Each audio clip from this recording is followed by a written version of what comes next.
very, very important in this situation. But as a student of sociology, or from the point of view of sociology, we give emphasis on keep physical distancing, not social distancing, because without social relationship, we could not live comfortably or safely in the society. And my last point is stick to reliable sources. We have to stick to reliable sources, not all sources, especially this type of pandemic situation and uncertainty. I think my time is 10 minutes is gone. So thank you so much. Thank you so much. Welcome, welcome. Thank you very much. Now it is to hear from Mr. Sajjad Hussain. Mr. Sajjad Hussain is here? I have written in the chat box, but I did not get any comment. So I assume he is not here. Now I would like to request our foreign colleague. Yes, I am here, sir. I am here, sir. Okay. But then please, you entered in the name of Sajjad Swell. That's the problem. Okay. Yeah, I've also asked in the chat box whether you are present. Please discuss within 10 minutes. Brief. Be specific. Yeah, you are listening. Everybody is listening? Yes. Okay. So my discussion is almost covers the other discussions. I'm just want to say that the adverse impacts of COVID-19 pandemic not only resulted in a significant increase in morbidity and mortality worldwide, but also people face numerous challenges that are closely related to the issues of mental health. Some studies show that many people are living with mild to high level of mental health problems due to their job losses, lower social integrity, and recreational opportunities. In many other cases, due to the deaths of their loved one. However, people who experienced mental health problems before and after the COVID-19 affected the most and faced uncertainty in their lives. To date, however, there are no specific recommendations from international bodies addressing the mental health challenges and coping mechanism during this COVID-19 pandemic. Under these circumstances, shall we stop addressing this situation? I think we should not. We must continue spreading the message to educate our people on how to avoid a distressing situation and to stay well. For example, individuals should avoid exposing to media coverage too much to avoid a distressing situation. To maintain a healthy relationship, individual members on a regular interval using social media and start thinking positively. Thirdly, if for any reason coronavirus anxiety shows up, try to show the fear with others. Try to share the fear with others, which will calm the fear, and also try to increase self-awareness by having adequate to support the moral and mental health of frontline healthcare professionals. Healthcare organizations can introduce shorter working hours, regular breaks, and rotating shifts. Besides this, by adopting various lifestyle-related measures, people can cope with their mental health challenges. For example, positive thinking, regular exercise, balanced diet, relaxation exercise, regular daily routine, socialization, obviously online, break from routine work life. And there is something and some information we always got from the internet, YouTubes and others, that when there is a horde, there will not be any coronavirus. When there will be a cold, there will be no coronavirus. But with this, we should avoid this kind of myths and these kinds of information and try not to depend on all of this information. So we always follow the authentic information which has been published in peer-reviewed journals or from the authentic government bodies. So thank you so much, sir. Thank you very much. Now, I would like to request our foreign friend, Mr. Madhav Verma, to speak on the issue. Please. He is from Bhutan. Hello and greetings from Bhutan. I'm basically planning to present what I have experienced in the last few months. I've been teaching analytical skills, and then in that module, I have exposed myself to a very interesting tool, and I thought this is something that is worth sharing. So my presentation is all about how do we use creative problem-solving technique to solve or to create personalized stress management strategies. And I'm also going to give you a sneak peek of a tool which we call a 5Y technique. Very useful, very profound, and I've been using it for myself and for my students. So I think we can all start with this interesting quote by Steve Jobs, and I quote, "If you define the problem correctly, you almost have the solution."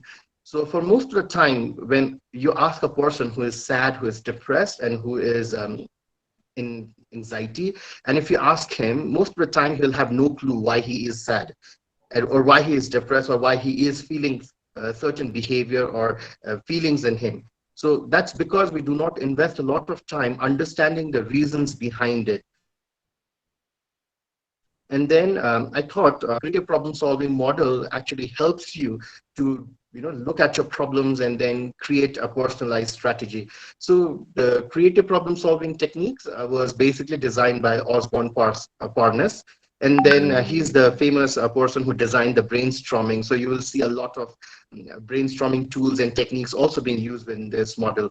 And then the basic idea behind creative problem solving model is the idea of metacognition, which basically means that you reflect on your own thinking process, you reflect on your own self, you reflect on your own feelings as why you are getting that.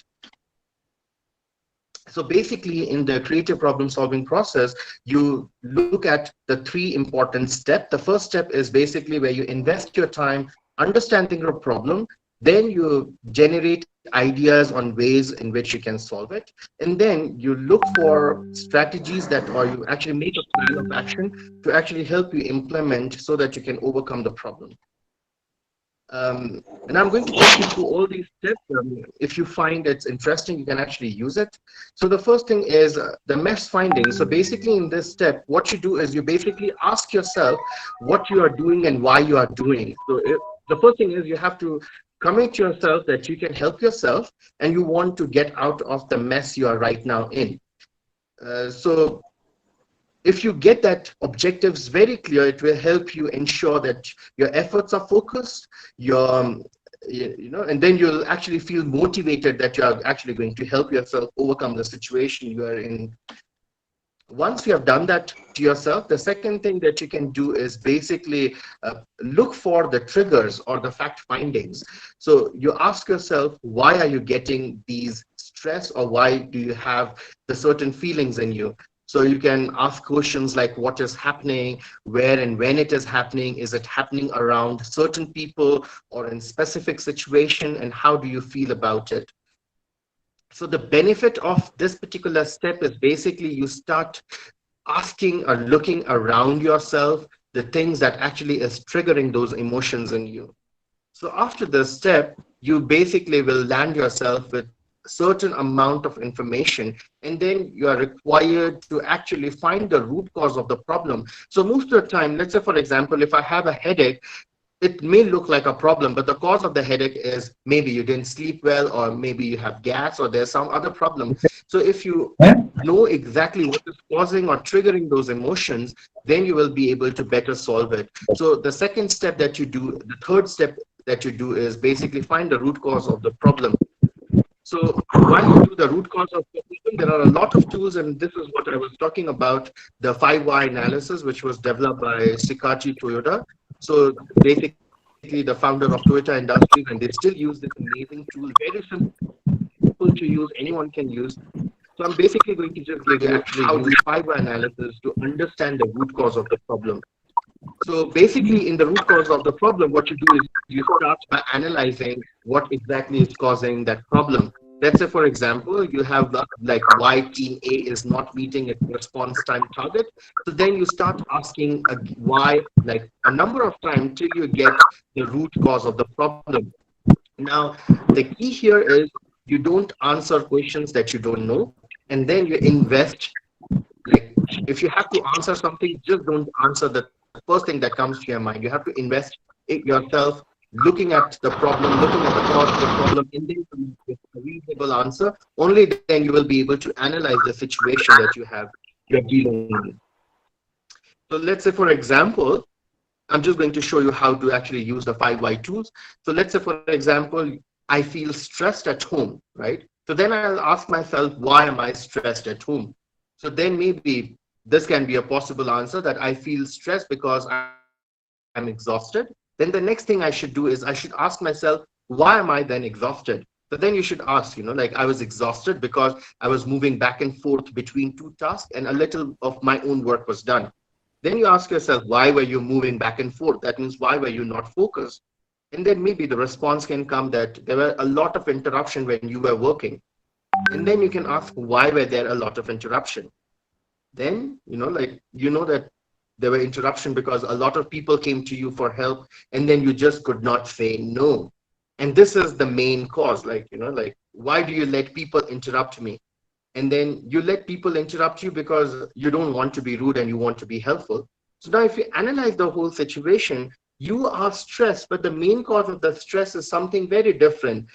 You just don't want to be rude. You want to help people, so that you allow people to interrupt your work. You allow people to interrupt your work, so then you cannot focus. Because you're not able to focus, you get very little work done, and then you get exhausted. And because you're exhausted, you feel stressed. So this is just a simple tool that will help you actually reach out to the main cause of the problem that you are dealing.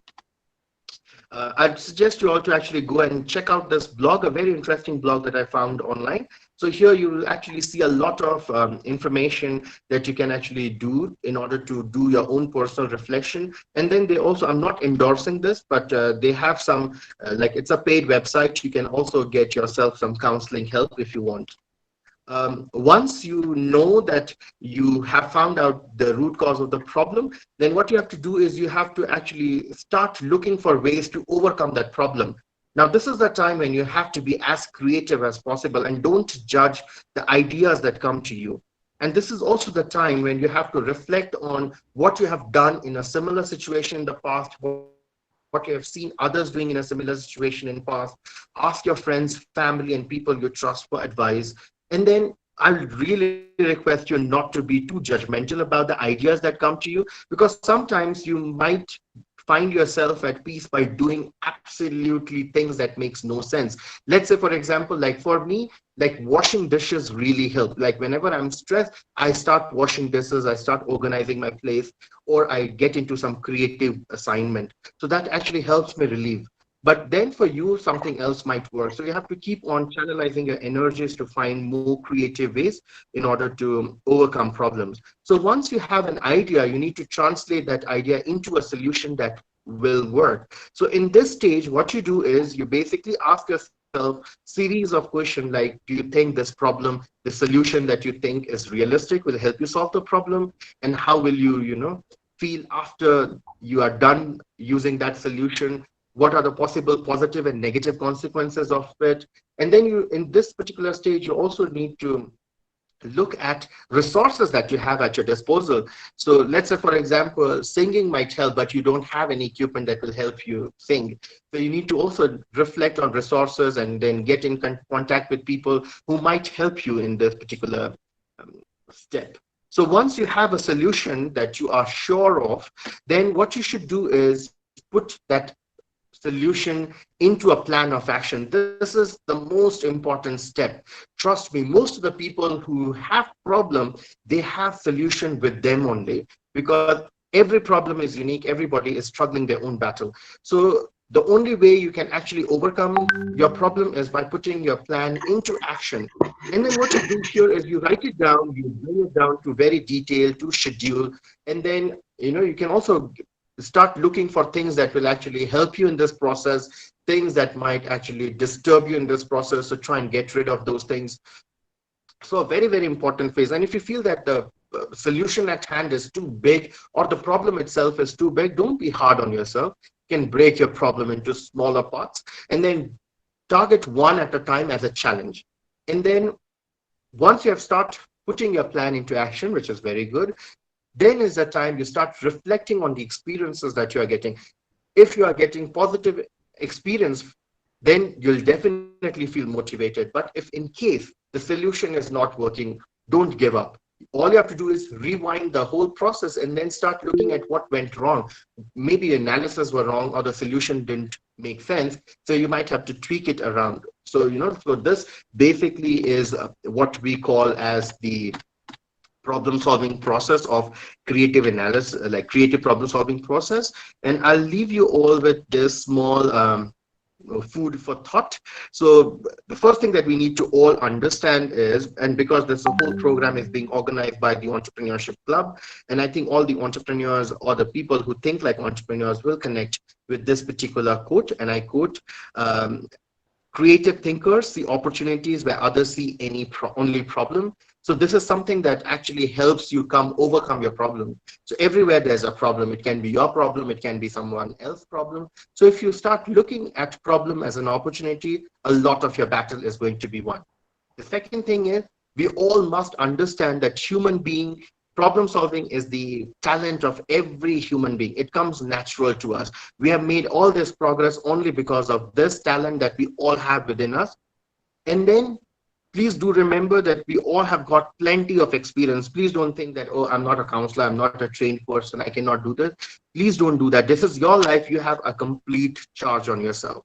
So just remember that you come with a lot of experience right from your birth, when you started walking, when you started crawling, when you started reading, writing, everything that it was a problem that came your way, you found your own solution to it. And I would request you all to actually give a pat on yourself, and then this is something that has worked for me and I hope would work for you all. So that's all for me. Thank you so much for lending me your ears. Thank you, Mr. Madhav Verma, for your excellent presentation. Now, thank you. I would like to request Professor Irene Akhtar, Madam, to speak, because she worked on this issue. So I would like to hear from her.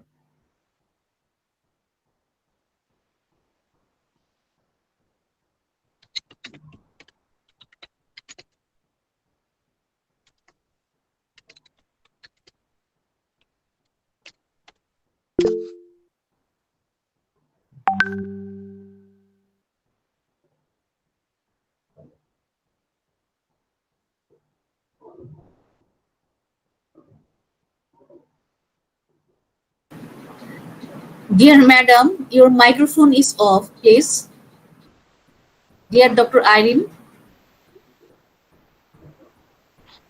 Oh, sorry. Okay, please, Madam. Yeah. Thank you, Dr. Kati Kolikujaman Ahmed sir, Professor Dr. Muhammad Mahbub Ali, and Entrepreneur Economist Club, all presenters, discussants, and all audiences of today's session. So today we are main webinar on the mental well-being and stress management of human being under pandemic situation with uncertainty. So as we are concerned about the pandemic situation, that we need to look at the number which I have collected just today, 12:30 a.m. And under the worldwide, that is confirmed cases is 1,33,78,853. Among them, 5,80,045 death cases. If you look at Bangladesh, confirmed cases is 1,86,894, and death cases is 2,391. That is 1.28%. So my Today's session, my topic is mental well-being of job-seeking students under pandemic situation with uncertainty, a study based on Warwick Edinburgh mental well-being skill. Yes, these are the sample which I have taken because as a teacher, I have seen some of my students who supposed to complete their graduation, say March or April, they're waiting. At the same time, those who have completed their education, they're also waiting for their job. If we look at the job market right now, we see the three sectors: local organization, multinational organization, and public organization. And if we compare about the job security, we see that in public and multinational company, jobs are almost secure. But if you look at the local organization, job are not secure. So lots of people, they are losing their job. And all together, these are creating stress. And that's why you need to look at that. So we talked with the three personnel from the three sectors. One is from former Secretary, Minister of LGRD, SM Ghulam Farooq. And we asked them about their salary structure, pay cut, downsizing. He said that is in the government sector, there is no. Answer is totally no. And if you look at the HR, Unilever Bangladesh, Sarfaraz Jabbar, he also said that in Unilever, there is no job cut or pay cut. And at the same time, we talked with the Mustafa Mahmood, head of HR Bongo Bangladesh. He said definitely yes, but that doesn't mean that multinational companies are not going for the downsizing. So it is actually creating the stress and mental disturb in lots of people. Now I will avoid all the definitions because already I have seen Dr. Shainujaman, Muhammad Anis Rahman, Shajjat Sohel, they have already discussed on well-being. Now we know that this situation, some of the people, they are describing it as new normal situation, and we are habituated already because we are confined in from 26th of March. We are confined in our home. We are habituated to work from home. We are habituated to go for the session online, and today this is the result. We are here. And say few days back, 4 months back, it was totally uncertain. And probably if anyone asked me, probably I avoided. So, but today there is no way to cope with this situation. So I'm going to say that lots of people, they are given lots of a solution how to cope with the mental situation. Now my audience, my sample is somehow different. So that is actually my objective, to see the students, their well-being, what is their stage, how they are thinking, what are the stress they are facing. So I followed the methodology that is sample, collected data from almost more than 200 students, but some of the students, they didn't fill up the form. That's why only 196 were the workable. And all the information we collected from the Google form, and questionnaire we administered following the Warwick Edinburgh mental well-being skill. And that skill is 14 factors question, and with the 5-point Likert skill, and the small one is 7-point factor, but I used the 14 questions. And the minimum score is 14, maximum score is 70. But the thing is that when one is getting less than 45, it is perceived that they are possibly in the mental disturb, or in the not in good shape, not in good. So if you look at our questionnaire, that is the Warwick Edinburgh 14-factor mental well-being scale, and we see that here the factors: optimism, useful, realize, these are the sum of the factors they have given. So now I'm going to result directly, that is findings. If you look at the findings, you see that is first on average, then the male and female we have compared. So if we look at the 14 factors, only the 2 factors got more than 45 marks out of 70. And that is feeling loved and interested in new things. Yes, we are coping with the new things. We see that our students are doing their courses, Coursera, and they are attending. For example, just a few minutes back, one of my students knocked me into whether, madam, I can here attend the session. So I'm seeing the interest among the people, among the students to attend the session, attend the seminar. So they are interested in new things, cope with the new things, and they're feeling loved because, yes, we are distanced socially, which is already described by Shabdas Sohel. We'll maintain the distance physically, but not the socially. Yes, we are not maintaining the social distance because of the internet. Okay. But the thing is that if you look at the feeling relaxed, now the students, they're not feeling relaxed because always they're feeling stressed. And if we look at the second one, feeling good about oneself, they're not feeling good about their own self. Because if we look at these students, some of the students, they're waiting to run their family because lots of parents, they are giving or selling their property for their son and for their daughter, and they are thinking that after say a few months they will earn for their family. But now we are become totally uncertain, and because of that they are also not feeling the cheerful. And rest of the things that is optimistic, feeling useful, no, it is also less than what should be the average. And these people are totally young people. They should be optimistic, they should be cheerful, but they are not. That is we should be concerned about these people. Now, if we look at the second, that you see that altogether as the 14 factor, 5-point Likert scale, that's why the maximum is 40, minimum is 14. But if you look that 41 to 45 is the cutoff point. If you look at the cutoff point, you see that majority of the students are less than 45, and we have got 40% students are more than 45.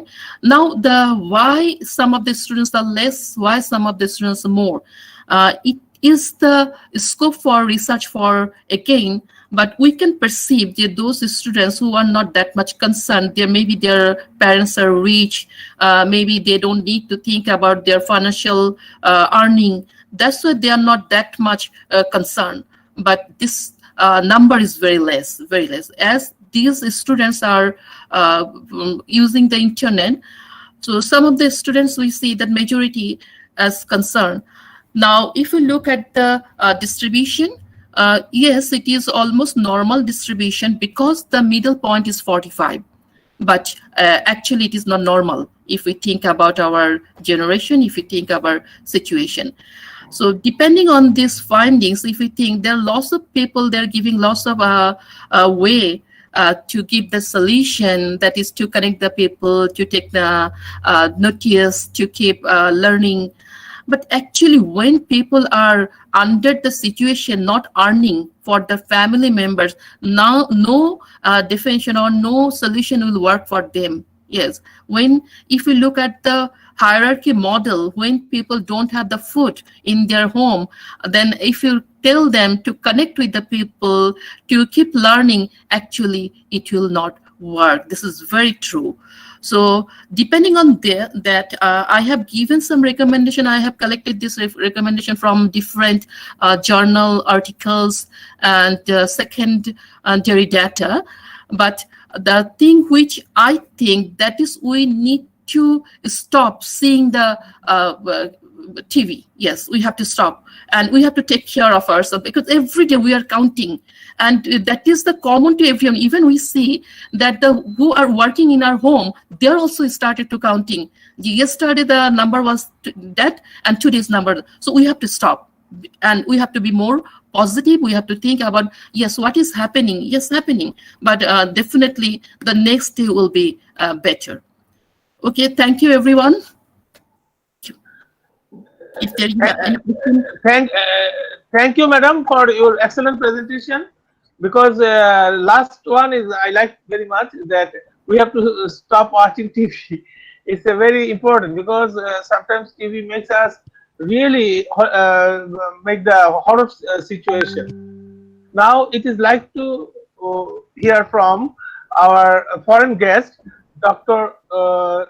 Tazin Fohorden, student counselor of RTC Bhutan. Okay. Good Please. morning, everyone. Can you hear me? Yes, yes. Hello. Can you Yes, hear so, me? yes, we can hear you. Okay. So my name. Okay. So without wasting for much time, I'll be jumping directly to the topic. So I think this is definitely a very confusing and stressful time for all of us, as I think the COVID-19 has affected numerous facets of our society, and it has also impacted every person in a different manner based on their level of threshold towards stress.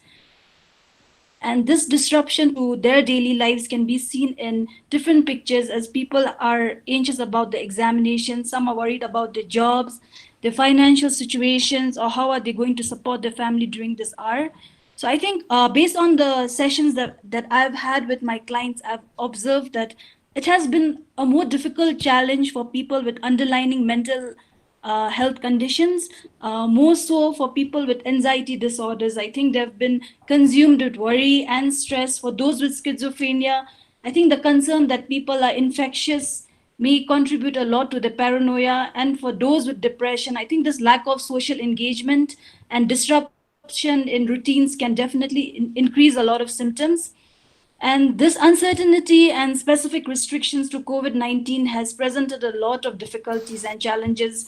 So I was just reading through the other day and through a research article which said that during this hour, there are two strategies for mitigating the symptoms of stress, depression, and that is mainly by promoting social connectiveness and physical activity.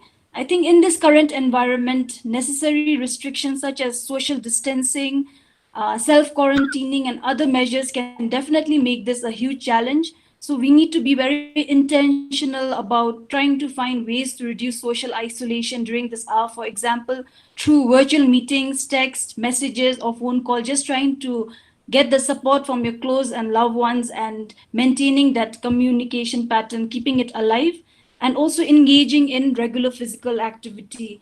I think a recent research that was conducted by Harvard School of Public Health found out that even if you run for 15 minutes a day or walking for an hour can reduce the symptoms of depression and stress by 26%.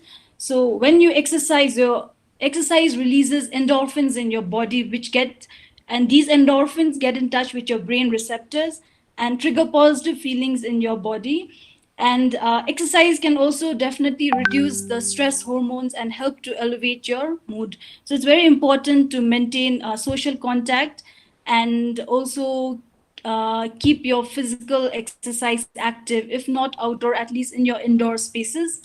And letting the people around you, normalizing the situation for them and making them aware that it's okay to feel stress and anxiety right now. These are normal reactions. And I think stress during this time can induce a lot of fear and worry about your own health. It can disturb your sleep or change eating patterns. It can be difficult to concentrate. And I think there can also be elevated use of tobacco and alcohol use, because I've heard a lot of cases, especially for people in quarantine. I think because of the withdrawal symptoms, and they don't have the sources of using substance very easily when they are in mandated quarantine facility. I think the symptoms get the better of them, and most of them tend to escape quarantine. So I think it affects this demographic also hugely. And stress during this time can also change the structure of your brain, where there can be a disbalance between the gray and the white matter in your brain. And I think it's crucial to remember that how a person reacts to stress depends on their background, the social support that they receive from their family, their financial situation, the emotional background, and most importantly, the community that they live in. And people who are more strongly to get affected by stress during such time is people who are at a higher risk for COVID-19, children and teens, frontline workers, people who have existing health conditions, people who are socially isolated, and also people who are experiencing homelessness. And I think things to keep in mind in order to maintain your mental well-being is trying to limit the amount of news that you obtain. It is definitely important to obtain accurate and timely public health information regarding COVID, but trying to ensure that you gain such information from trusted sources only, such as CDC, WHO, or the respective ministries of health in your country, because too much of exposure to media coverage during such time can definitely induce the feelings of fear and anxiety. So it's important to balance the time that you spend on your news and social media with other activities such as reading, listening, or something that you like to engage in, and also trying to avoid focusing too much on COVID-19 news, and also trying to focus on the highlights, such as focusing on the helpers, the positive stories, the recovery rate. And the other thing is also trying to promote gratitude during this difficult time, starting to practice gratitude, identifying something that you're grateful for. And to cite an example, there was this political prisoner who was imprisoned for 36 years in his country, and out of this 36 years, 12 years he was in solitary confinement. And what he said during his talk was that practicing gratitude and waking up every day and trying to figure out, even though there's nothing to look forward to in his life, trying to figure out just being grateful that he's alive, that really helped him get through those 12 years of confinement. So I think trying to look for something that you're grateful for each passing day as well is something that you can use. And moving on, also trying to inculcate mindful breathing into your practice. I think that will also, it's very a very aidful tool to help regulate emotions and manage stress.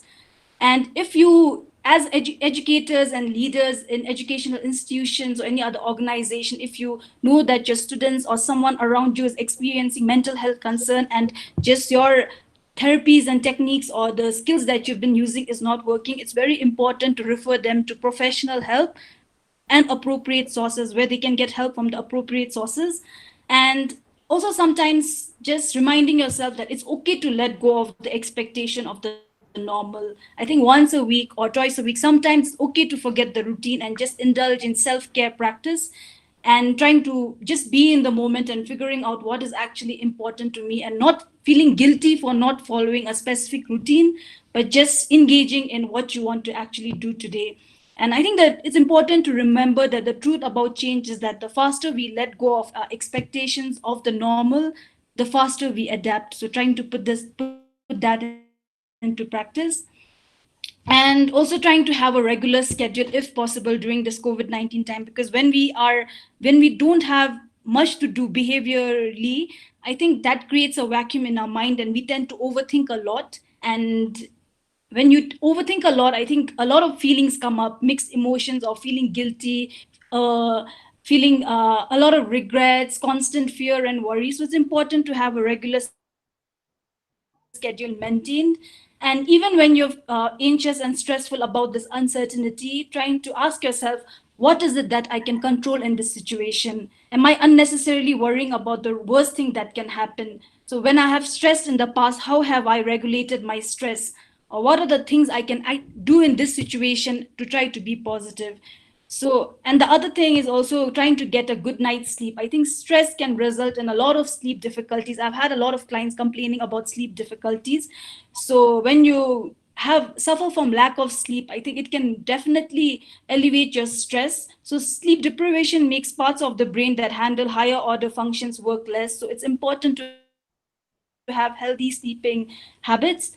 And while we may not wish to acknowledge it at times, uncertainty is definitely a natural process of life and something that is that is unavoidable. So very little about our lives is actually very constant, and that is in our control. So as the COVID-19 has definitely shown how life can change very quickly, so it's important to remember that to cope with all this uncertainty, using worrying as a tool is not always a positive reinforcer, because sometimes we indulge into chronic worrying, thinking that if you worry or think about the situation more, we tend to have more control over the uncontrollable events, but it just robs you of the present moment. So it's important to realize or important to cope, important to practice healthier ways of coping, such as, like I already mentioned, focusing on controlling things that are in your control. For example, if a person has lost his job, trying to focus on the little thing he still has control over, like putting it working on his resume, putting a search online. So what is the thing that I can actually control in this situation? So if you're worried about your health during this COVID-19 pandemic time, what is it that I can do to protect my health? Is it washing my hands, cleaning the surfaces, wearing my mask on? So some of the things that you actually have control over. And when irrational fears and worries take hold, it can be definitely very hard to think logically and accurately, weigh up accurately. So I think, like Madhav sir mentioned earlier, identifying what are your uncertainty triggers. So a lot of uncertainty tends to be self-generated through excessive worrying. So for example, however, some uncertainty can be generated through external sources as well. Like I said earlier, reading media stories that focus on worst case scenarios, spending time on social media among rumors and half-truths. So I think these are something that can fuel your own fears and uncertainty. So it's important to recognize your triggers and to take action in order to avoid or reduce your exposure to them. And allowing yourself to feel the uncertainty as well. And instead of engaging in futile efforts to gain control over this uncontrollable situation, letting yourself experience the discomfort of uncertainty. Like all emotions, if you allow yourself to feel fear and uncertainty, I think this will definitely pass. But being accepting of your feeling and what am I exactly going through right now, and focusing on the present moment, your breathing, allowing yourself to just simply feel and observe this experience.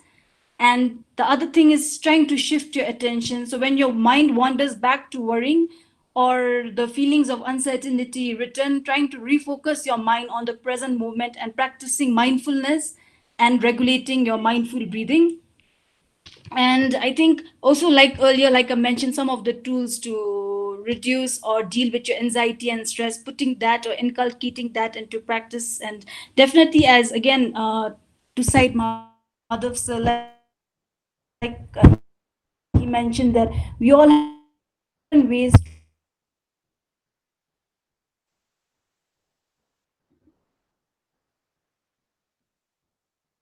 So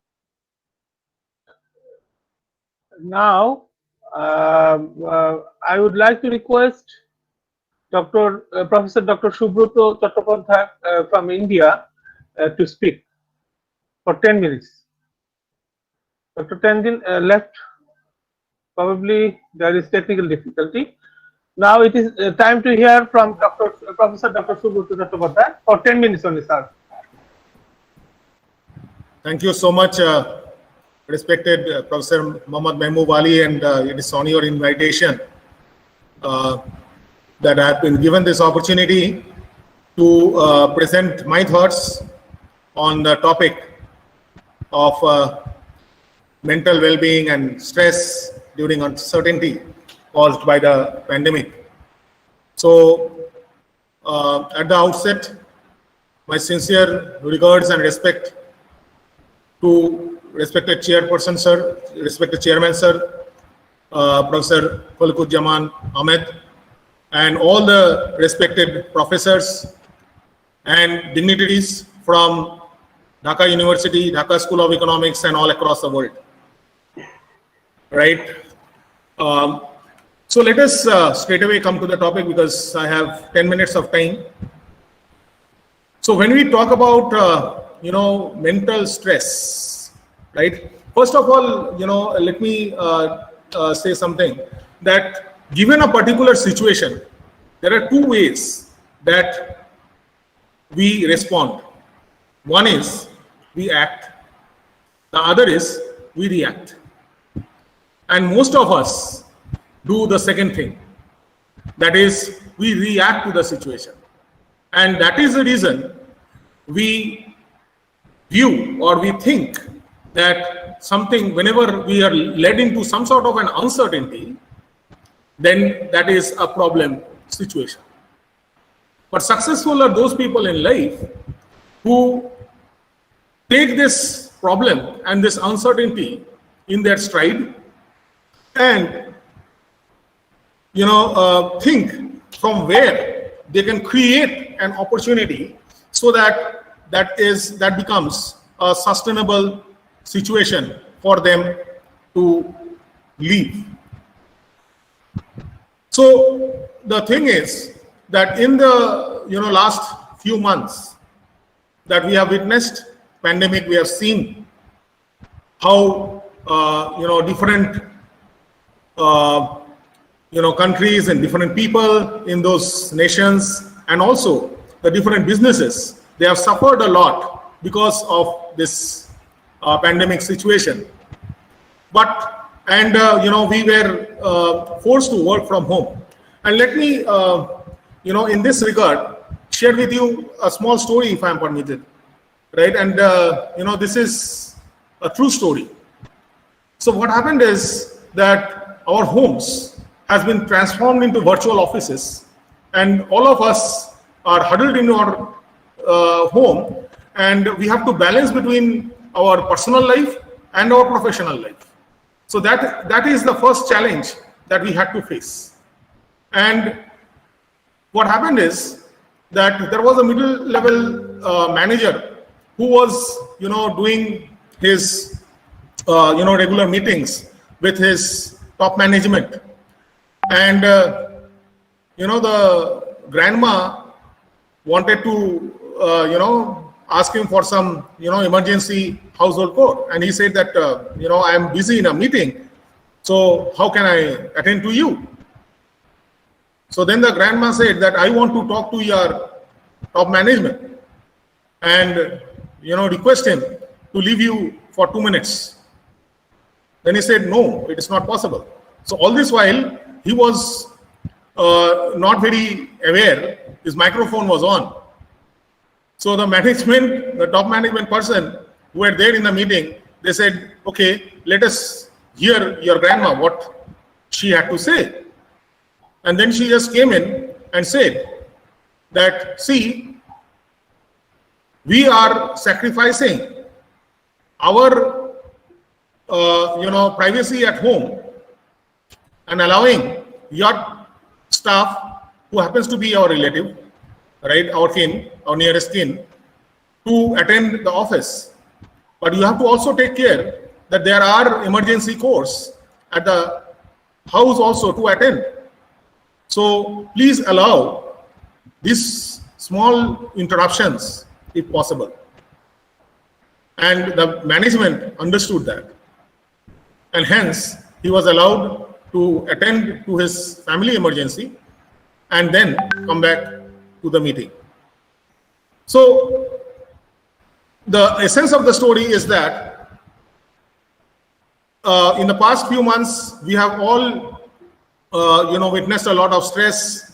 So home was not that sweet home that used to be maybe a few months back. Now we are troubled that we are staying at home. In fact, today that I am speaking to you, I am in my university, right? So I thought that I should come to my university and address you the session, because if I am at home, I have a 5.5-year-old kid, right, who may come in between and say that, Papa, what is happening? Let me also see you speak, right? So I thought that let me sit in the comfort of my university room and address you all.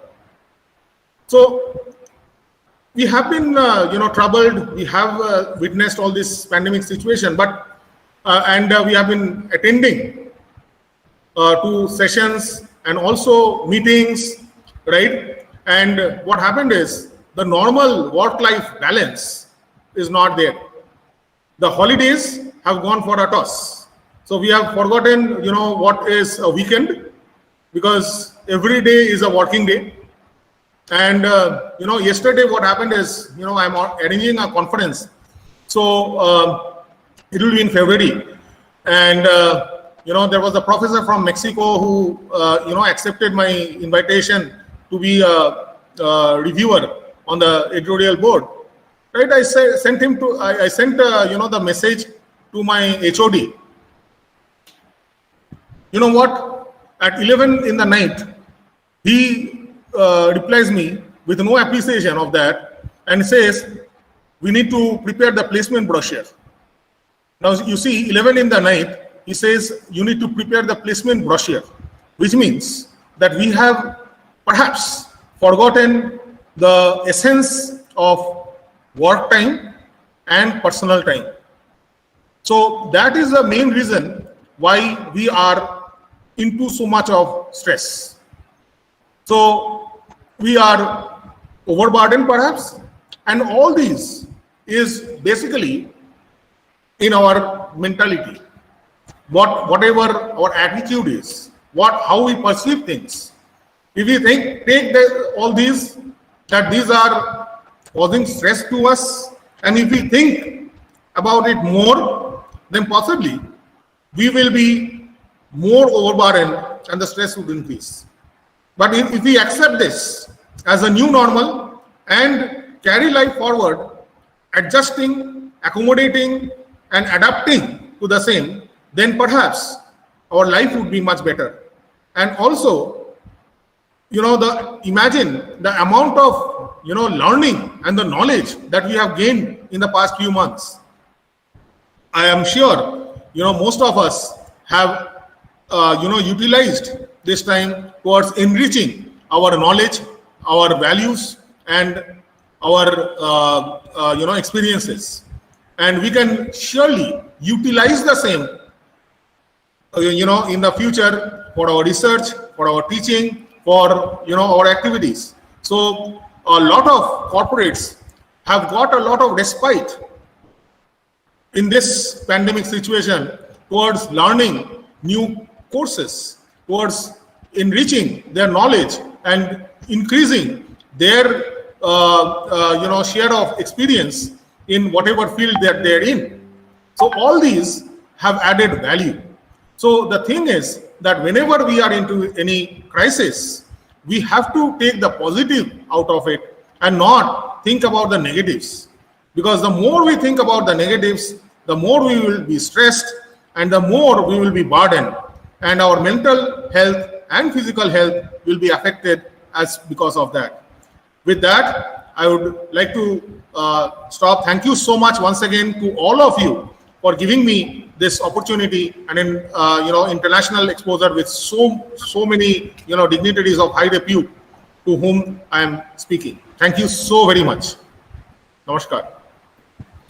Thank you, sir. It's wonderful to hear your speech.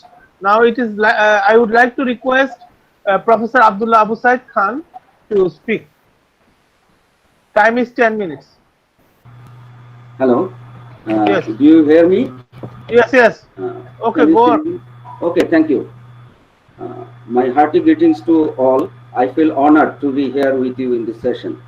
Before going actual start, I would like to thank here honorable chief guest, distinguished guest speakers, and participants from different domains in the globe, and especially my heartfelt thanks to coordinator and chair of this program and great endeavor today. So now I can take privilege to speak Bengali, though this program is bilingual. We have time constraint. যদিও করোনাকালীন এই সময়ে এর সামাজিক এবং মনস্তাত্ত্বিক প্রভাব নিয়ে এই স্বল্প সময়ে কিছু বলা একটি চ্যালেঞ্জিং বিষয়। সময়ের প্রেক্ষিতে আমরা বলতে পারি করোনা একটি হার্ট ব্রেকিং গ্লোবাল ইস্যু। এটি একটি নিউ সোশ্যাল ফেনোমেনা তৈরি করেছে এবং কোভিড-19 গ্লোবালি একটি নিউ চ্যাপ্টার ওপেন করেছে আমাদের সামনে, যেখানে মানবতা, বিজ্ঞান ও প্রযুক্তি দৃশ্যত এক ধরনের অসহায়তার মধ্যে পড়েছে। বর্তমান সিচুয়েশনকে আমরা বাংলাদেশের প্রেক্ষিতে বলতে পারি করোনার সাথে বসবাস, যেখানে এদেশের মানুষ ঝড়, বন্যা, জলোচ্ছ্বাস ও বিভিন্ন দুর্যোগে জীবন জীবিকায় অ্যাডাপ্ট করে বা অভ্যস্ত হয়ে পড়েছে। কোভিড-19 আউটব্রেক বা প্রাদুর্ভাব এর প্রধানত দুটি দিক রয়েছে বলে আমি মনে করি। প্রথমত বায়োলজিক্যাল বা বায়ো এনভায়রনমেন্টাল, যেখানে ফিজিক্যাল এবং মেডিকেলের বিষয়গুলো সম্পৃক্ত।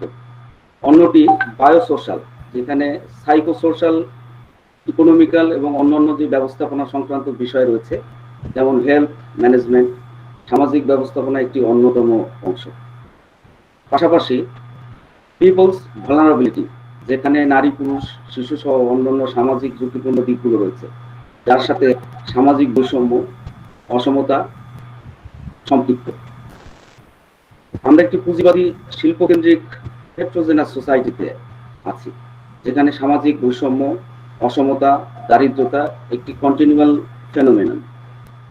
প্রাসঙ্গিকভাবে চলমান সংকটের সাথে মানবিক সংঘাত, জলবায়ু পরিবর্তন, ভঙ্গুর খাদ্য ও স্বাস্থ্য ব্যবস্থাপনা এই করোনাকালীন ক্রাইসিসকে আরো একটি বিপর্যস্ত ও এক ধরনের সামাজিক চ্যালেঞ্জের সম্মুখীন করেছে। এই হোল ম্যানেজমেন্টের জায়গায় traditional knowledge, behaviour, social stigma ও রিউমার এক ধরনের সোশ্যাল ভালনারেবিলিটি তৈরি করেছে, যেখানে কোমরবিডিটি বা সামাজিক স্বাস্থ্যকে করোনাকালীন সময়ে ঝুঁকির মধ্যে ফেলেছে। নিউ সোশিও ইকোনমিক ওয়ার্ল্ড অর্ডারও আমরা দেখছি তৈরি হচ্ছে। আমরা আসলে যে সোসাইটিতে আছি সেটি হলো একটি কম্পোজিট ইউনিট বা থিম, যারা সমাজ নিয়ে চিন্তা করে, সমাজ বিজ্ঞানীদের কাজ হলো একটি সামাজিক ঘটনাকে আরেকটি সামাজিক ঘটনা দ্বারা ব্যাখ্যা করা, বিশ্লেষণ করা এবং তাদের মধ্যে একটি কার্যকারণ সম্পর্ক খুঁজে দেখা।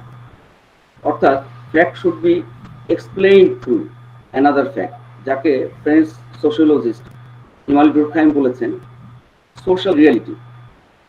মিশেল ফোকো এই ক্ষেত্রে বলেছেন যে রিয়ালিটি ইজ অলওয়েজ এভলভিং, অর্থাৎ এই বাস্তবতা সমাজের গর্ভেই উচ্চারিত হয়, যে বাস্তবতার মধ্যে আমরা এখন বসবাস করছি। এবং আমাদের যারা প্রেসিডেন্ট বক্তা ছিলেন তারা কিন্তু এই বিষয়গুলোকে আলোকপাত করেছেন। মানুষও সামাজিক গ্যালারি, এখানে একজনের পরিণতি ফলাফল অন্যকে ভোগ করতে হয়। এই করোনাকালীন সময়ে আমরা এক ধরনের রিয়ালিটি ও প্যারাডক্সের মধ্য দিয়ে অতিবাহিত করছি। আমরা ধীরে ধীরে একটি রিফ্লেক্সিভ এবং রিস্ক সোসাইটিতে প্রবেশ করছি, যেখানে সোশ্যাল ট্রান্সফরমেশন এবং change very unpredictable due to new science, innovation and technology. Anthony Giddens উনি তার একটি বইতে উল্লেখ করেছেন যে আমরা একটি মুক্ত ও নিয়ন্ত্রণহীন সমাজ ব্যবস্থা পদার্পণ করেছি, যেখানে মানুষের আচার আচরণ ব্যক্তি চয়েসে পরিণত হয়েছে, যার প্রতিফলন এই করোনাকালীন সময় আমরা দেখছি। করোনা ক্রাইসিস সমাজের অনেক দুর্বলতা ও বাস্তবতাকে আমাদের চোখের সামনে নিয়ে এসেছে। মেন্টাল স্ট্রেসের পাশাপাশি economic and non economic losses and damages তৈরি করেছে। ডিপ্রেশন ও ইকোনমিক ক্রাইসিসের ফলে সামাজিক, পারিবারিক ও মানবিক বিপর্যয় ঘটছে, যা অনেক ক্ষেত্রে দৃশ্যমান এবং গ্রহণযোগ্য মেজারমেন্ট আমাদের করা সম্ভব হয়ে পড়ে না এবং আমরা করতে পারি না। করোনা প্রভাব বিভিন্ন সামাজিক প্রতিষ্ঠান সমূহ তথা এডুকেশন, এখানে শিক্ষক শিক্ষার্থীর উপর এক ধরনের মনোগত প্রভাব পড়েছে। তাছাড়া খাদ্য নিরাপত্তা বা ফুড ক্রাইসিস, মেডিকেল ট্রিটমেন্ট বা সার্ভিস, রিক্রিয়েশন, আনএমপ্লয়মেন্ট, ডিসক্রিমিনেশন মানুষের মন ও আচরণের উপরে এক নিদারুণ প্রভাব ফেলেছে, এক ধরনের অবসাদ তৈরি করেছে। বিষণ্ণতা ও মানসিক স্ট্রেসের ফলে পারিবারিক কলহ ও আত্মহত্যার মতো ঘটনা ঘটছে। আমরা যদি রিসেন্ট পাস্ট দেখি যে বাংলাদেশ এবং যে নেবার কান্ট্রিজ আছে অ্যাক্রস দ্য গ্লোব, বিভিন্ন জায়গায় আত্মহত্যার ঘটনা ঘটছে এবং সেটি ফিল্ম ইন্ডাস্ট্রি থেকে সাধারণ যে পারিবারিক পর্যায়ে রয়েছে, বিভিন্ন সোশ্যাল ইনস্টিটিউশন রয়েছে, সেখানেও এক ধরনের নৈরাজ্যকর অস্থিরতা, এক ধরনের সামাজিক অস্থিরতা এখানে বিরাজমান। সম্প্রতি ব্রেইন বিহেভিয়ার ইমিউনিটি জার্নালে প্রকাশিত একটি প্রবন্ধে বলা হয়েছে কোভিড-19 এর কারণে Bharat, Bangladesh Now, all of a sudden, Abdullah Busaid Khan left. Now we will hear from Professor Dr. Firuz Ahmed Khan, who is eminent physician. Please, in English, you will speak, please. Thank you. Do you hear me? Yes, yes, excellent. Okay. Thank you. Thank you, Professor Mehaboop Ali. And as a physician, I want to thank you all to select this type of topics that is mental well-being and management of stress in this COVID pandemic. There are three things. Number one, mental well-being. Number two, the stress and the COVID. Previous speaker, Mr. Professor Shahinuzzaman, he presented very nicely. He gave a definition of mental health, mental well-being, and stress and stressor. Actually, mental health is the health which reflects or affect our thinking, feeling, and day-to-day activity. Those who have a good mental health, they can cope with the stress better way than who has a less well-being or any problem with the mental well-being. So at present, this is only in COVID situation. I want to be confined in COVID and stress. In present world, everywhere, the WHO is telling that 300 million people has been suffering from panic and anxiety disorder. Panic and anxiety disorder in this COVID pandemic, 300 million. So if you say, what are the reasons of this mental or well-being or stress? Number one, I want to mention in by points. If I see as a physician, I will know that rapid spread of the virus and loss of life of thousands and lakhs, millions of people, and getting afraid of being infected by the virus, or someone is losing their loved ones. And in Bangladesh, the stress is more because there is uncertainty in getting any medical treatment.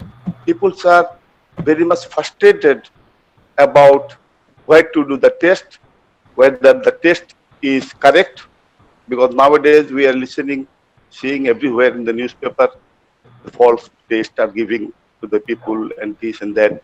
So these all the things, mismanagement in the health sector and a fear of getting affected, losing people, getting news. These are the things directly related to the stress and anxiety of the people in this COVID pandemic. Number two, excessive social media humor. Because now we are very much relaxing, sitting in the home, and we are passing our more time in the internet and seeing in the social media and getting more and more tense and anxious. And excessive media coverage in newspaper and TV. I will tell it later on how to improve this situation. Besides this direct factor, there are some other factors which our previous speaker mentioned also. But by point, economic crisis of the family. Nowadays, from top businessman to the lowest rickshaw puller, everybody is in crisis in their family. Some are losing their jobs. Some are going to lose their jobs. So these all the things will increase the tension and anxiety in the people. So this, as a doctor, what we are getting in patients we are getting, they are coming to us with anxiety-related behavior.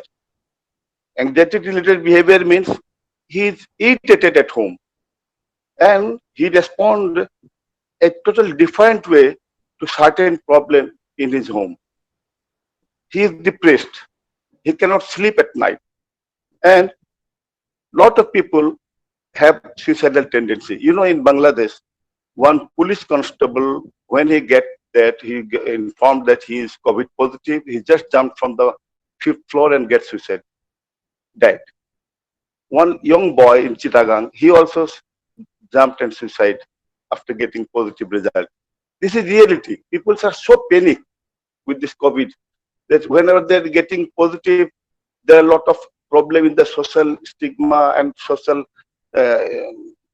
disturbances, they may be isolated, fear, anxiety, whole family. So these are the things people are getting stressed in this COVID, but it depends. There are a lot of, in our family, we have old people, we have wife, husband, children, teenagers. There are classes of people in our family. Everybody is not affected the same way. Everybody has their different uh, expression of this stress. Suppose the old man having lot of comorbidity. He was under follow-up of doctors, getting medicines, but now he cannot get regular follow-up in the hospital, so he stands, and lot of news is coming in the paper. After getting positive, the sons throw the parents in the jungle, in the forest, and leave. These are the bad things, so they are getting panic. A man who is running the family, he is in crisis, so he is more vulnerable. And the personal relationship issue is rising in the family nowadays. And there is more domestic violence, everywhere. It is being reported all over the world even. It is being reported.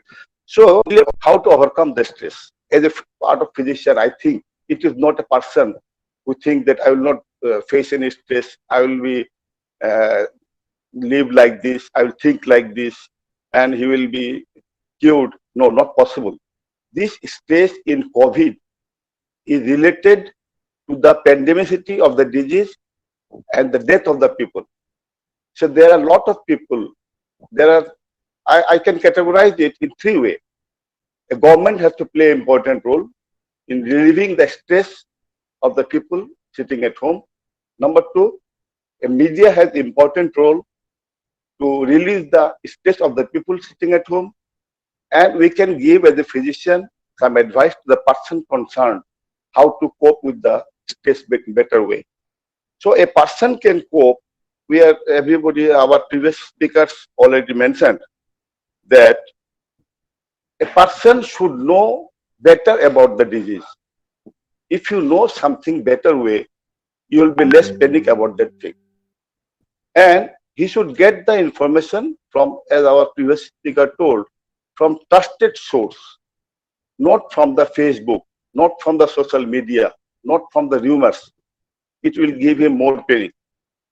Number two, the trusted site should be WHO. And WHO already mentioned that don't go to see the news more than once a day. You have to be updated every day, but don't go to see the news more than a day. Number three, avoid social media and healthy lifestyle. You have to sleep well, you have to eat well, and you have to do mild exercise. And another thing, you are sitting at home, so you have to talk to your friends, talk to your relatives over online, WhatsApp, normal telephone, mobile for long time, whole day. Take care of your neighbors, call them, discuss them, but don't talk to the person who will give you more negative news and who will make you more stress. Talk to a person who can give you some positive thinking, who can assure you some better way, not to a negative person. And from frustration, if a man is not mentally well-being, is not mentally perfect, he may try to get relief of the anxiety or stress by coping other habits like alcohol. People are trying to get more alcohol, more drugs to sleep at night, or he can increase the smoking. These are all not the solution. But more important thing is what I want to tell, that government has some role to play to reduce the stress of the people, because people are stressed and anxious and panic because of the COVID. I'm not telling about panic disorder for any other reason of the family problem. I'm telling only about the COVID. Until and unless this pandemicity is not being controlled, people will be panic, remain in the panic. So, government has to try to control the disease. Whatever thing he has to do it timely and perfectly. There are a lot of problem in health sector coming out in the newspapers nowadays. Suppose the test was given negative 15 to 20,000 people. This is a panic of a people. They are not trust the hospitals now. They are afraid of going to the people to whom we will go now. This is a totally people are afraid of the health system of Bangladesh. So there are a lot of corruption, lot of coming out every day, and there is no action. You are catching one people, two people. So government has to do something so that people will get back their trust on the health sector, and they can stress that yes, we have facility in the Bangladesh, we have some other hospital to go and get treated if I am getting infected. This is very important thing. Number two, in this economic crisis, government is trying to help. Government has started giving food. Government has started giving cash money by the telephone number. But there I found, we all know, a lot of corruption is going on, and the government should be very strict. Government is telling zero tolerance to the health sector corruption and other corruption. These are the things which should be not only on interview of the TV. Actually, they have to prove that they are not supporting any type of corruption in this country. Another is media. You know, everybody, speaker told before that media, if you open the TV, you will listen every day, there is some problem and problem and problem. Excessive coverage in the media. So that coverage will all related to the disease and health and problem and negative news. What I am telling you, you will see, we know that one child, he dropped his mother in the forest. We know that lot of wife after getting infected, they have been removed from the house and they are not getting even settled in their brother's house also. And they are sitting in the street. We know the news. These are the news. Okay, it happened in Bangladesh, but there are lots of positive news also. I know some young girl. He stayed with the father, COVID positive, in the ward. Then in the ICU, he stayed with the father in the ICU, and after cure, she left the ICU with the father. Everyone was astonished. I know one sister. She stayed with the brother, younger brother, autistic, in the ICU even, getting infected. Both lying in the same room. Both get cured. So there are a lot of positive things also.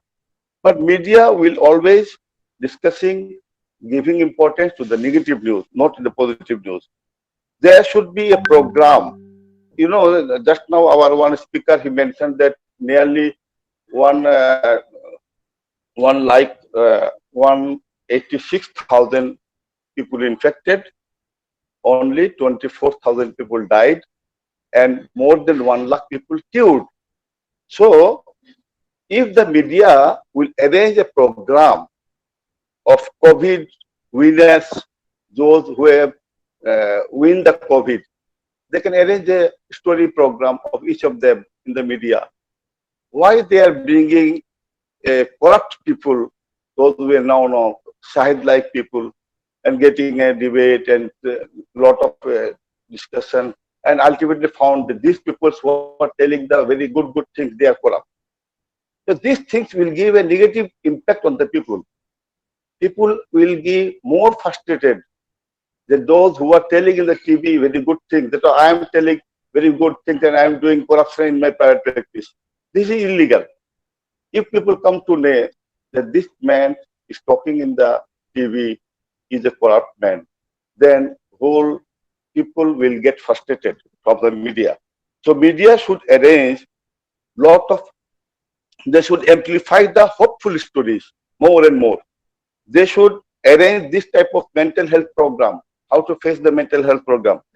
They should arrange lot of positive story about the people working in the hospital. Yes, I know there are a lot of corruption in the health sector or everywhere in the people.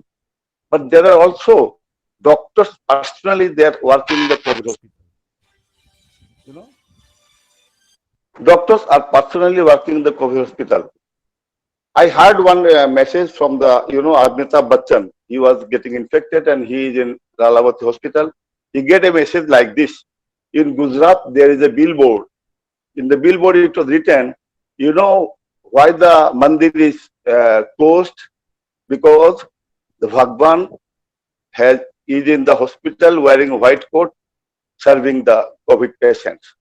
Amitabh Bachchan like man, if he tell like this, people will get trusted on the hospital and the doctors.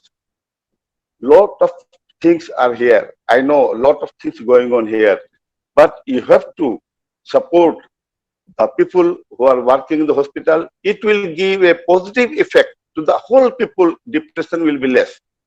If you give more and more negative report about the health, people will be more and more frustrated, more and more tense, and more anxious, and they will be suffering.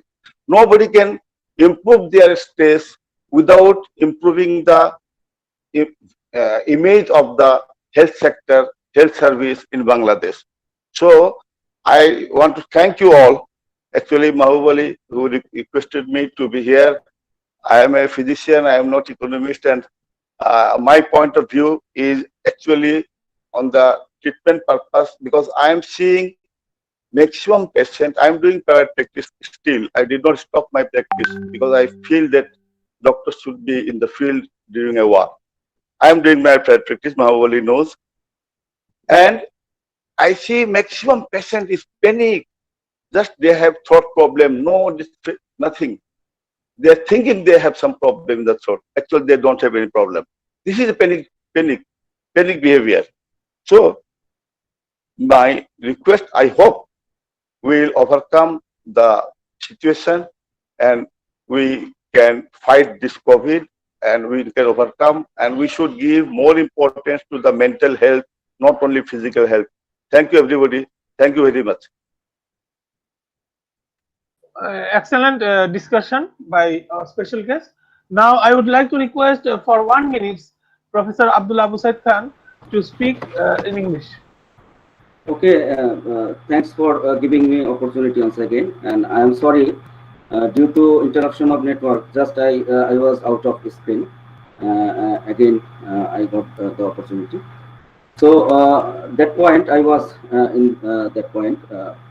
The report of brain behavior and immunity journal and COVID-19.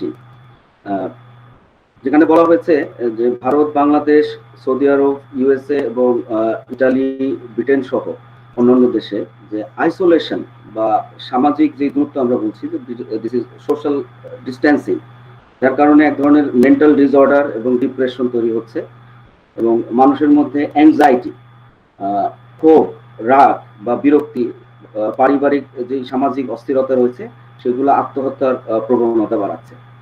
Along with this, similar report, Oxfam, তাদের একটি report তারা বলছেন the hunger ভাইরাসে যে করোনাতে বেশি মারা যাবে হয়তো ক্ষুধায়, যেটা একটা এক ধরনের প্রেডিকশন। তো আমি পরিশেষে বলতে চাই, I will take just 1 more minute. No health without mental health, no health without social health. Amartya সেনের ভাষায় করোনা আমাদের সমাজ ব্যবস্থাকে আরো উন্নত করতে পারে এবং আমাদের যে সমাজের গণতান্ত্রিক ও মানবিক যে চর্চা আছে সেটাকে বাড়াতে হবে এবং আমাদের যে সামাজিক আন্দোলনের মাধ্যমে আমাদের যে সোশ্যাল করাপশন রয়েছে, সামাজিক যে অস্থিরতা রয়েছে সেগুলোকে সংস্কার করতে হবে, প্রশাসনিক ব্যবস্থাকে সংস্কার করতে হবে, এগুলোকে নিয়ন্ত্রণ করতে হবে এবং জিডিপি কেন্দ্রিক যে উন্নয়ন সেখান থেকে সরে এসে আমাদের সামাজিক যে ইনস্টিটিউশন বা সামাজিক যে উন্নয়ন আছে সেখানে আমাদের ইয়ে করতে হবে, আমাদের কনসেন্ট্রেট করতে হবে এবং প্রেজেন্ট যে সিচুয়েশন, এটাকে আমি বলবো যে this situation is like social pathology, মানে we shall overcome. That's why we need the social movement and social consciousness. Thanks to all. Thanks for keeping the patience. Thanks to hearing me. Okay. Thank you, Professor Said. Now, I would like to request Professor Dr. Mohammed Monirul Islam, Dean Business Administration, Trust. Please, Professor Dr. Monirul Islam.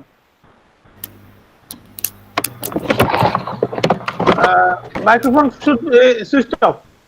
Our last speaker and special guest, Professor Mohammed Monirul Islam. Are you here? Can you hear me, please, Professor Mohammed Monirul Islam? Yes. Professor Mohammed Monirul Islam, can you hear me?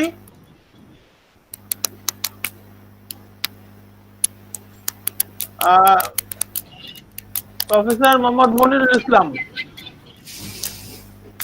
I would like to request Professor Mohammed Monirul Islam to speak. If he is not here, then I would like to request Mrs. Rehana Parveen to speak and wrap up for 5 minutes for the discussion before we go to the chief guest. In the meantime, if we get the Professor Monirul Islam, then we will again hear from him. Please, Mrs. Rehana Parveen. Thank you, sir, for giving me this opportunity. Today's topic is on mental health and human stress management in the pandemic period. And the human stresses, those who are very common now, is lockdown. It is boring. We cannot go outside. Or unemployment problem. Our total society is in very risk. Or how do I save my children's or family members, other family members from coronavirus? These are the common stress factor of ours. And for getting relief from these stress factors or corona anxieties or depression or sadness, today's speakers, presenters, and special guests, and also keynote speakers, all of the team or all of the platform of this today's webinar discussed many types of techniques, strategies, and many points with which we can reduce our stress, with which we can relieve our mind, from which we can can take the stress relief or stressless sleep in night. We are eagerly waiting for for hearing the speech from our chief guest, our honorable chairman, sir. Now I don't want to take a long time because our time is very constrained. So thank you from my side. Thank you, Mrs. Parveen. Now I would like to request our chief guest, eminent economist of Bangladesh, Professor Dr. Kazi Kholiquzzaman Ahmed sir, to say. Thank you, Mahbub. Let me thank all the speakers. We have an array of very excellent presentations, and I don't, as I said at the beginning, I'm not an expert on this particular issue, and therefore I may not have much to say. But one of the things that has been discussed is, our topic is first of all mental well-being and stress management under COVID-19 situation. How stressful it is, that has been discussed, because it is impacting on health, life, economy, education, all sectors of life, human life as a whole.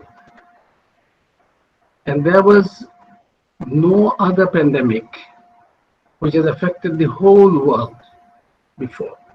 Although there were pandemics like Asian flu and Spanish flu, which killed millions of people, but those were concentrated in certain areas of the world, not all the countries of the world.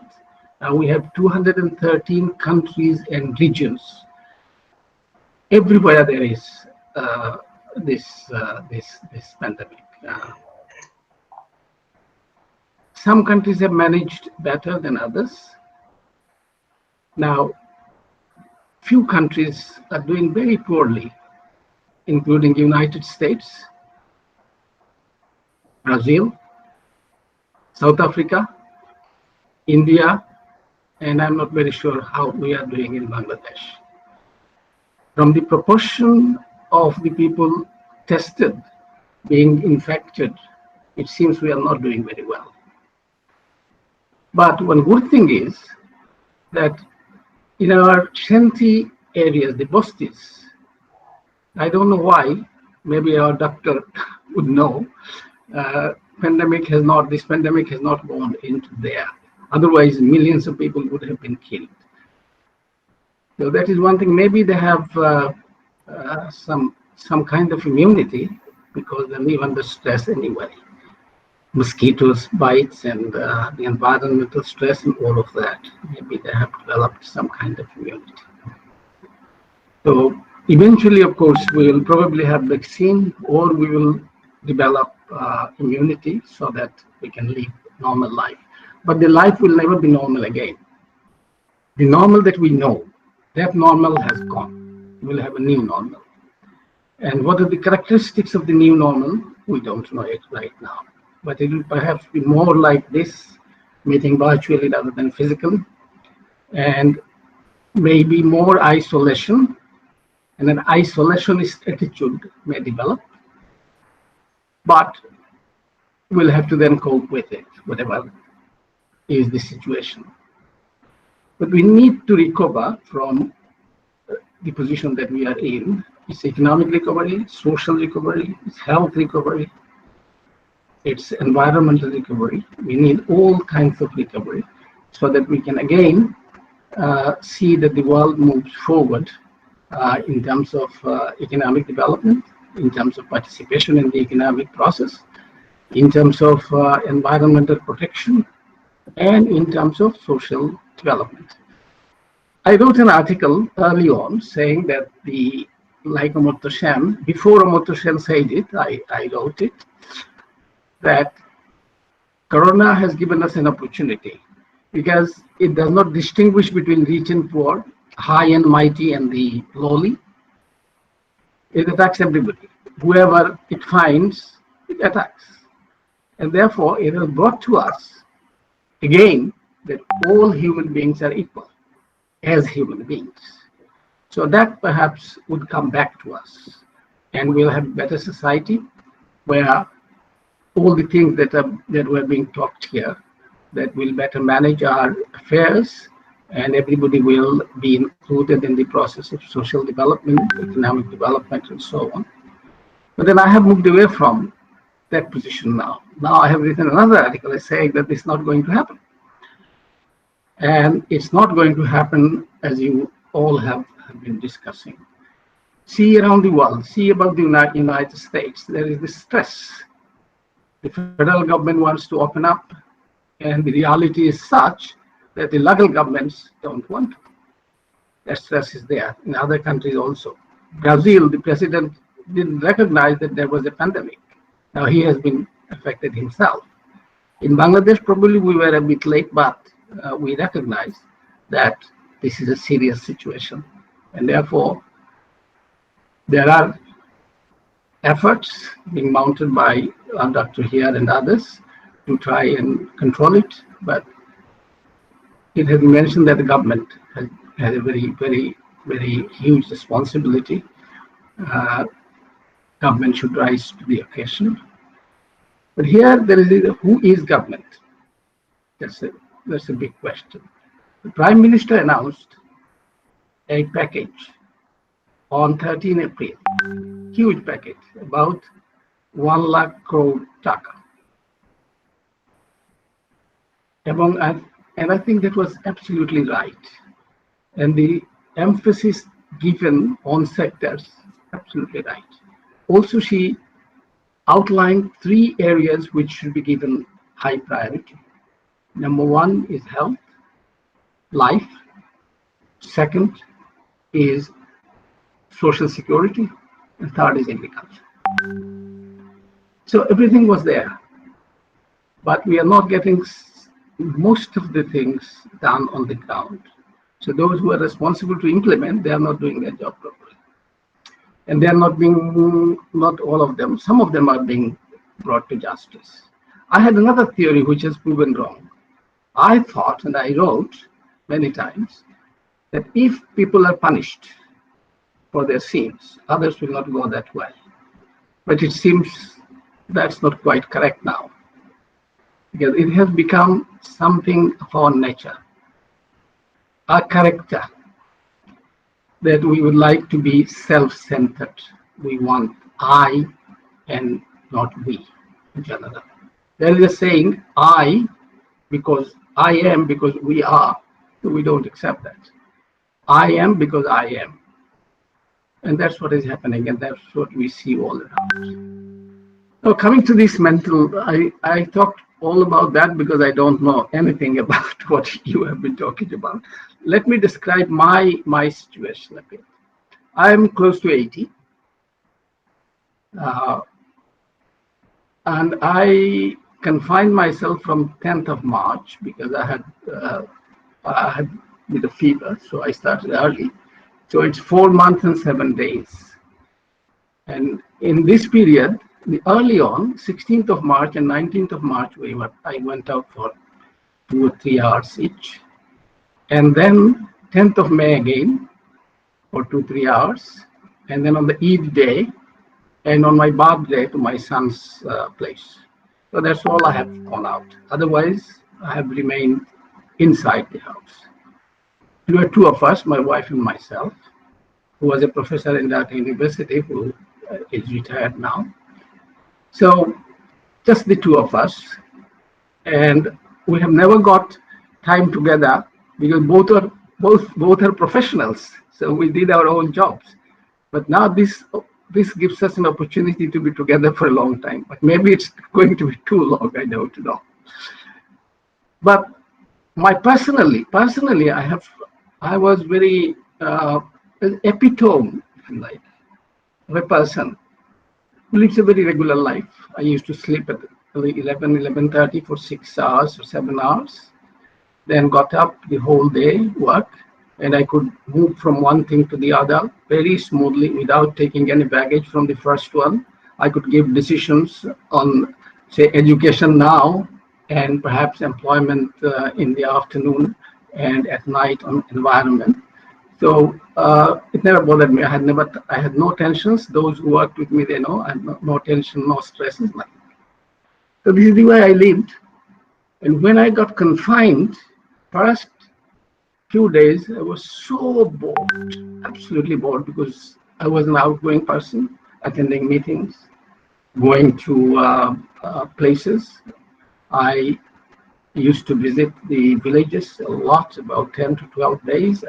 I spent before COVID in rural areas to understand how people live so that we can design something which will be useful for them.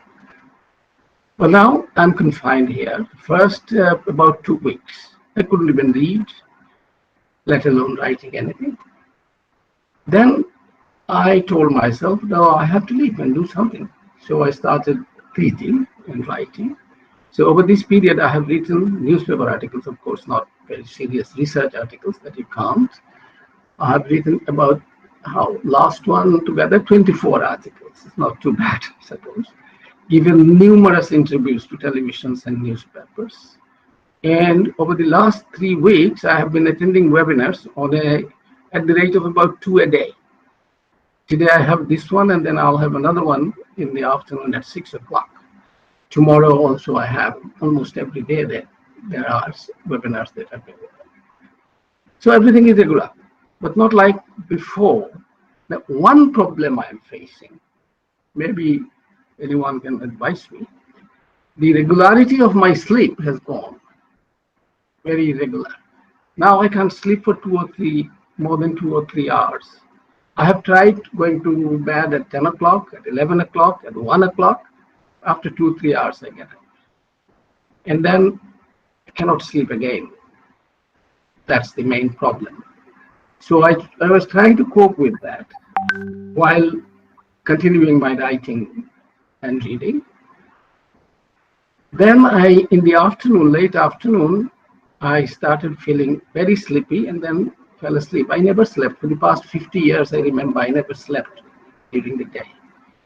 So I slept for 3 or 4 days. And then I felt very bad afterwards. When I got up, it was a real bad situation. So I have been advised, and I have been thinking also, that not to sleep during the day and try to sleep in the morning if possible, and teach the body to continue sleep. But it's not easy. It's easy to give advice, but it's not easy to follow. And for a person of my age, maybe, and I have other complications. Now, today I got up exactly at 10 past 4 a.m. and I have not slept. But I think I'm functioning not too badly though. But I'm absolutely sure I'll fall asleep in the afternoon webinar or 6 o'clock unless I sleep in between. So this is something I'm trying to cope. I don't know how I can manage unless I go back to my routine of sleeping regularly. People used to envy me. My wife used to envy me and others who knew that I go to bed and I sleep within a few minutes. And it is at a stretch for 6-7 hours. That has been disturbed very much. But I hope to overcome. But some of the things I just mentioned, I'll not go into details. One of the things I liked, the problems are not problems, there are opportunities also. And opportunities are not always opportunities unless there are facilities to take advantage of the opportunities. So you have to find your own way through the jungle of problems and opportunities. You have to pick the right ones and then solve them if it is a problem, and if it is an opportunity, take advantage of it. It's not easy to do. I have done it all my life, so I have had no problems. I could, as I said, move from subject to subject. I work on many different subjects, so subject to subject without any baggage from the first one. Even now, that's not a problem. In the afternoon, it's completely something else. It's employment. So there will be different thing, and I think I'll be meaningfully making few remarks on that. And that's one of my areas, so there's no problem. So this is one of the things. The other thing I think I like is the too much news being provided, negative news being provided by even newspapers, even televisions and social media. That is creating problems for many people. And you are confused because different sources are giving you different information. Even WHO is saying something today and something a few days later. They said it doesn't float. Now they're saying this virus floats for 8 hours or something. Of course, nobody knew about it, so everybody was learning, researching and learning. Still, they should be careful before making an announcement saying it does not do that, and then come back and say, no, it does do this. So this kind of information puts you in a difficult situation. Now, when we were told that it does not float, so we were happy to go out maybe. I didn't go out, but people went out with masks and so on. Okay, it doesn't float, so it doesn't matter, I can take off my mask. But now they're saying it floats. So they say, oh, it may come through your window also, since it floats. So if you keep your window open, door open, it may come into the house. So this is one thing I think. And one other thing is, I think this is, at this time, when you are confined, act and react. That's one thing has been said. Either act or you react to something. I have never reacted to anything in my life. I try to act always.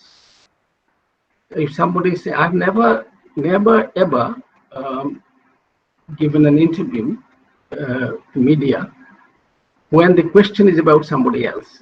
Issue, yes, but not personality. If anybody asked me, Mr. So-and-so, a huge person or whatever, very important person said this, what is your comment? I said, nonsense. I'm not going to answer this. If you think I have something to say, then you ask me the question. You go and ask him what he said. I don't want to comment on personalities. That saves you a lot of problems, actually. If you concentrate on issues rather than individuals. So on issues, you may contradict anybody. You give your views on the particular issue. But who said what, and you say what on who said what, that complicates the situation and does not solve the problem. So I think reaction is something that probably should be avoided, and you act on your own. About media, government, and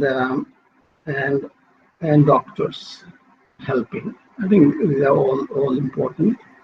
Media should be more positive, but I'm told often that people don't read positive news. Manush খায় না, পাঠক খায় না. Once I spoke for half an hour, and towards the end, I made few negative comments. The next day, one of the important newspapers reported on the last 2 points that I made, and not a word about what I said for the other 28 minutes. So I asked them why. They told me, patok খায় না. He does not like it. So negative. Therefore, our mentality is also that. A positive news we would not read. We read something negative, something saucy, something that about somebody else, and so it's a whole society. So we can't blame a particular part of the society for doing what they're doing, where the whole society is attuned to a system that's not very healthy. So we have to somehow find a way of getting out of that mode and into a social situation, social formation where we uphold the truth and respect human being, human dignity, and all of that. I think that was the last point that I wanted to make. Oh, the other last thing is think positive. I think that somebody mentioned, I don't know who did. Think positive, I think, is extremely important. So if we think positive, I think we'll be able to overcome this. And I hope to overcome my own personal problem of sleep disorder. Soon, I have been advised, and my own thinking is also there. So I'm not going to sleep during the daytime. Today, probably I'll have to, because at 6 o'clock I'm speaking again. And if I don't sleep, I don't think I can speak at that. Now I can. So maybe all of you also have certain problems, but the advice that all of you have given culminates into that we should be able to manage our own affairs. I think that's it. So under the circumstances, maybe it's more difficult than normal, but we should prepare ourselves for the new normal also. The new normal, we don't know exactly how it will be, but there is the new normal.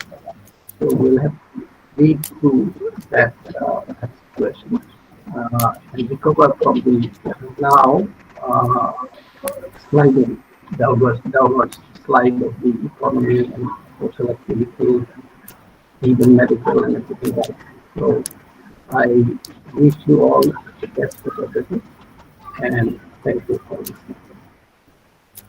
Thank you, Mahood. Thank you, sir, for an excellent discussion. We always learn from you thought-provoking discussion. I want to thank all the dignitaries for their presentation as well as stay here, because without them we cannot make the program successful. So I want to thank my two colleagues and also thank you for under your constant guidance we are working, and we want to make the Dhaka School of Economics under your able leadership, DSCN, a proud institute of Bangladesh. All the best for everyone. Remain safe. Take care. Thank you, sir. Okay, thank you. Bye. Bye. Thank you. Thank you, sir. Thank you, everyone. Everyone. Assalamualaikum, sir. Thank you সবার জন্য অনেক শুভেচ্ছা। Professor Bholanath Dutta বাবু join করছিলেন, তাকে অনেক ধন্যবাদ, এবং হেলাল স্যারও ছিলেন।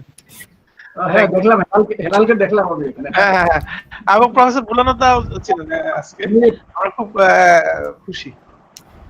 তো আইরিন ম্যাডাম, আপনার জার্নালের কথা শুনলাম, তো এটা আমরা দিয়ে দেব, আপনি যদি একটু ইয়েটা দেন আর কি আমাদের Facebook. And I would like to thank Mr. Verma especially because he did not only present an excellent paper like you, but also arrange another guest speaker, and she was also an excellent, but due to technical problem she left out. But as long as she said, she was very excellent, and we learned a lot of things from her. So I would like to thank Dr. Shainujaman, Professor Dr. Abu Said Khan, and Irene Madam, my colleague, and also Dr. Firoz Ahmed Khan, eminent physician, and my another colleague, Dr. Subroto Dattopadhyay.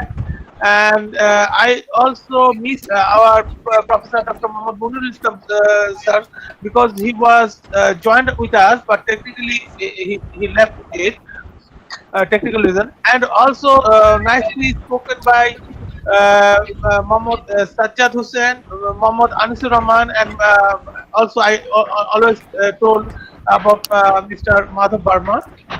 He was very helpful to us, and I would like to request others to provide their PPT slides so that we can keep it in our Facebook, as well as I would like to request all to send their article on the basis of this discussion, APS style, 30th July, so that we can process for a book.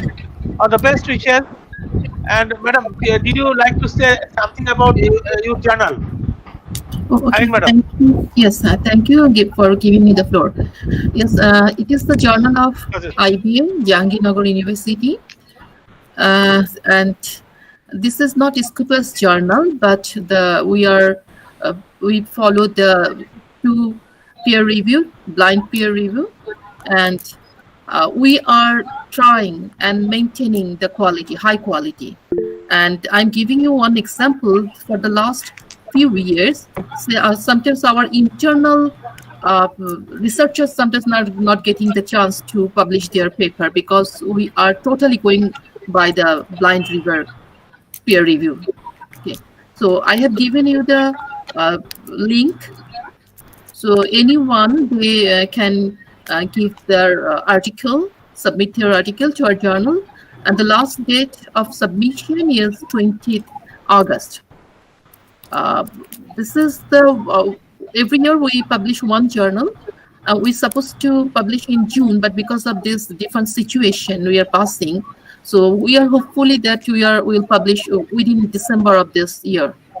Okay, thank you. Welcome, madam. Sarah madam and Rehana madam, please, if you have any comment, please. And Dr. Mohammed Shainujaman, yes, please. Would you like to say something, Sarah madam? Sir, thanks to all. We have already, in the discussion, we have known about the stress, about the mental well-being, the sources and causes of the stress, and the causes of depression, and Mr. Verma has shared a model CPS. Dr. Irene Madam has shared the research findings, and our honorable chief guest has shared his personal life. So all of this, we hope, will help us to combat with our personal problems also. Thank you, sir. Okay, Mrs. Rana Parvin, would you like to share anything? Sir, thank you for arranging this type of platform for us, and we learn many things about stress relief strategies, techniques, and it will work. It will work in our life. Thank you, sir. Welcome. We would like to arrange another program on 15th August because we know that it is a black day for our Bengali society, Bangladesh. That day we will very unfortunate to lose our great leader, our political Sheikh Mujibur Rahman and his family. So we will arrange another program, but another one will be arranged on that will be very important. I would like to request everyone that after that 15th, we would like to arrange another similar type of seminar on 21st August. And I am in search of the idea what will be the new normal life will be. Who will do the research work? Irene Madam, will you take the initiative to do the research work? Or Madhav Verma, will you take the research work? Or Abdullah Basaid, who will take the initiative to do the research?